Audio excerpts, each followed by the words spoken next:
If I had to pinpoint what round really made me fall back in love with the sport, it would be this one.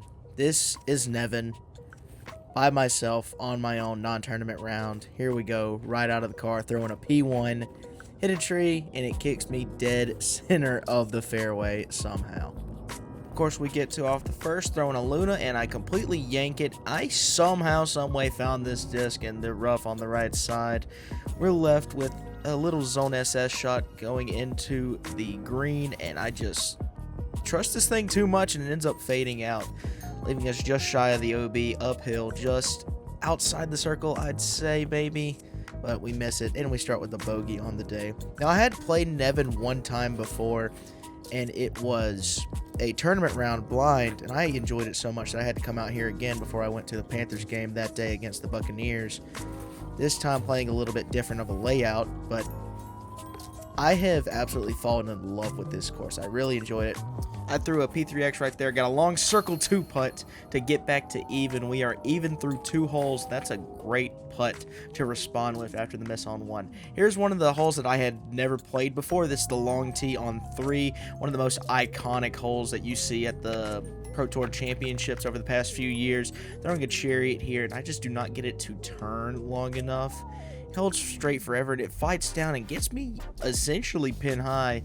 Gonna throw a little safe Annie putt to leave me with a shorter putt in. There was really no chance that I make that, and we make the putt for a nice little par there for a tee shot that could have been much, much worse.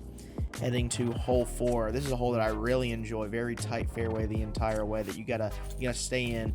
Over 600 feet. I'm throwing a Proline Pipeline, a mold that I've really been liking recently. Get it to flip up to flat, turn a little bit, and it dives straight into the middle of the fairway. A little bit left to right slope, I'd say, on the fairway. Throwing my P1 again here, and I think that left to right slope kind of forces me to lock my hips out here and get way better of a power pocket. This disc flips a little bit, and it goes easily circle 3 deep of the basket, and we have a really tough putt here deep into a second shot with the putter. We pitch up and not able to make the putt right there, just not in the cards. But that's one of the shots where I just realized, man, I love watching discs fly. I really enjoy it. That's just an amazing shot. Now, one thing that I want to mention here as we get into a beautiful hole, hole 5, it's par 5, almost 700 feet, that winds the entire way. But this round, the reason why this round was filmed is it was really a test run for if I really wanted to start making content again. There was no mics involved, not much talking involved. This was just me, my disc, my bag, a course that I really enjoyed the first time playing, and I just want to come out and film it. And, music, just me, myself, and I playing, and I really enjoyed this the entire way. Made me realize maybe I should make content again. Now, there's a reason why I continue recording right here, and that's that right there. I stepped into an almost ankle deep hole there, and somehow, some way, still lived to tell the tale. We're back on the fairway here, throwing a S-Line P3X, and I absolutely pure this. This is a beautiful shot. And when I can start to stack shots like this, it makes me realize why I play the sport. I love watching discs fly like that through almost impossible gaps, it seems at times. But when you see an intended flight go the way that you want to, it is such a good feeling. And the hole 6, it's a whole identity that I really love. It's just dead straight mid-range type shots, and throwing an MD1 here. Do not get this to flip over. Not throwing those a lot. Not throwing that type of shot a lot recently. This was my first round of the week, essentially, so can't really complain about getting the par there. Hole 7. This is a hole where I filmed it the first time working with Vern. Shout out Vern. I did not know if I liked this one just because of the gap hit, the downhill, such a fast green. I have played this hole 2 times. I have pured it both times and ended up in the exact same spot 2 times. Throwing my P1 there, I absolutely pured it. It's so hard to pure that gap and throw soft enough. down below the basket is a really good spot to catch. Terrible first putt here. You'll see player 2 flash its eyes yet again, but we're going to walk out of hole 7 here with a par. Hole 8 is a hole that is a type of hole that I really don't see a lot, and this is this split fairways system. There are some shots like it in the upstate, but not a lot. I'm going to go up the right side here with an MD1. I thought I put this on a perfect amount of hyzer. Turns out the downhill flipped it a little bit. I have no idea how I found this disc. Yeah, I had no idea. Somehow, some way I found this. Yeah, I tell you here, I found it on the hill. Or to the right, I have no idea. So I'm just gonna try to pitch up. Let myself do the talking there. Yeah, just throw his on through the gap. Left with about 25-ish downhill here. Hardest part about coming back has been the putting easily, trying to figure that out again, and it's just so inconsistent. We end up getting it there. Hole 9, I was under the impression this was a par 4 playing to the long pin. This, apparently, according to UDisc, is a par 5. Throwing pipeline here, absolutely yank it. In the tournament that I played here, I pured this. And, like, when I mean pure it, I pured it. It was absolutely beautiful. Throwing a Cole Tour Series pipeline here. Trying to flip it up a little bit, and I just completely pull it, throwing from the right side of the fairway.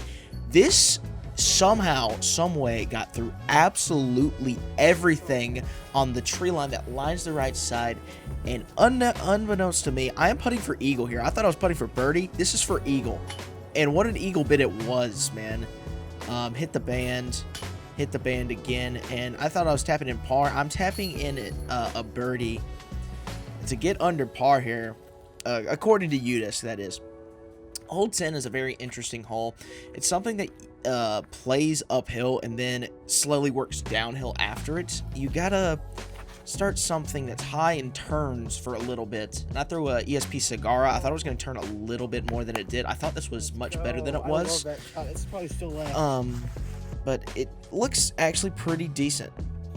And just pin high left of the basket, not a bad shot at all, and we hit the band for the second hole in the row. I thought I made that putt for a good bit there, just unfortunately do not make it. We are left with a cleanup par to stay under par. This is another hole that I had not played before, the long tee of hole 11. I knew the first time I filmed this hole that I would love it. Throwing my Pharaoh because I knew it would turn on that high forehand, and this is probably one of the greatest shots that I have ever thrown. Cannot ask for more. Dead center fairway for a shot shape that I wasn't really confident that I could do. And here I'm showing you a new Emperor that I've been trying to work into the bag I recently got. Just stock S-blend. Overturn it here on the forehand. I'm still playing this as a par 4, regardless, or not knowing that this was actually a par 5. So I thought I'm going to be set up for a beautiful birdie bid. This was actually for eagle. This checks up right next to the basket. Give a little bit better of a bid here, just a little bit short, but that was a tap-in birdie for a shot that I thought was a tap-in par. To hole 12, only change that I'm going to do from the tournament that I played was I'm going to play to the long pin, throwing a new Roman swirly S-blend and leave it on a little bit too much hyzer and inside. If I just swung this out a little bit more to the right, this would have been absolutely phenomenal. Not going to complain, though, because I have been getting used to this shot shape, this high anhyzer pulled over forehand. And the Scepter has been phenomenal for this type of shot because it's starting to just hold and slowly fight out of every single line that I put it on. It is an absolutely phenomenal disc. I can get it to go straight, get it to be stable, get it to hold everything. Missed the putt here, unfortunately. I knew this was a par 4. But we end up making the comebacker here, spoiler alert, to stay at 2 under for hole 12. Not a bad hole to get a par on. To hole 13, there's OB lining the entire left side of the fairway on this par 4, throwing that ESP Cigar that I talked about before. And I get it to get a little bit of a hyzer flip here, and I thought this was going to be absolutely perfect, like dead center fairway. And I kind of, showboat a little bit here. This was barely not out of bounds. Just a little bit, like maybe 10 feet left of me is out of bounds. So I softed it. Throw a zone here, trying to find a very tight line, and it does not work. Get a little bit lucky ground play to leave me with a jump putt in. Heiser jump putt in. And I'm used to doing that a lot, so able to get that done. Gonna tap in for a pretty decent par. 14 does not play no 228. It's uphill, and it works to the right. Throwing a Halo Esplin Emperor, another new one. This one held straight for a good bit of time, and I was surprised about. Turns out this Halo Esplin Emperor is actually very workable and not an absolute beefcake. This thing can be worked really well. Edge of the circle, can on the left side of the basket, low left, able to get another birdie. To hole 15, this was another hole that I knew that I would enjoy from the first time that I filmed it way back in the October of, I think it was 2023. Going pipeline here, and I get it to get a full hyzer flip to turn right down the middle of the fairway. I'm so excited by that shot because it just looks so beautiful. Dead center fairway. Moving to a basket that I had never played. This is in the long position now. So I'm going to throw my Alloy P3X just on a pushing hyzer. And leave it a little bit wider than I thought I would need it. Turns out it was absolutely all that I needed. Barely gets over the bridge here. I did not know if it was in or out of bounds because I couldn't see it. Turns out leaves me with about a 20-footer, a little bit uphill, and knock it down. Player 2 misses the putt.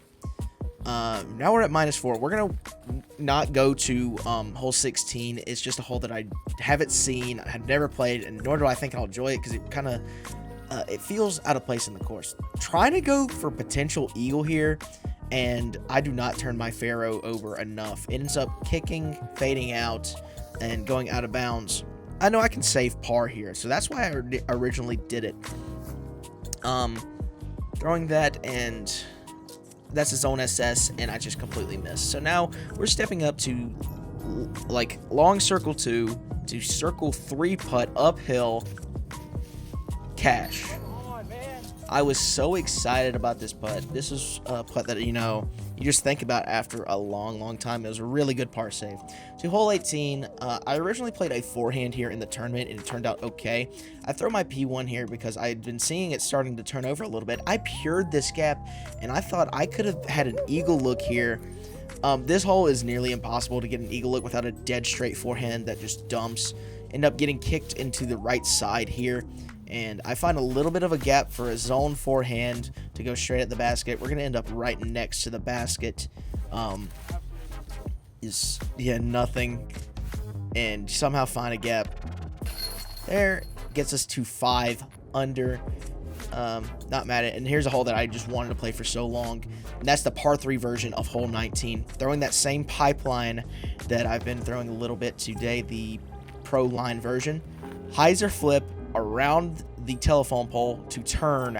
I thought this was perfect, and it hits the guardian tree on a shot that could have potentially been parked, if not better. Kicked out of bounds. And it kicks from the other side back out of bounds. Trying to make the putt here.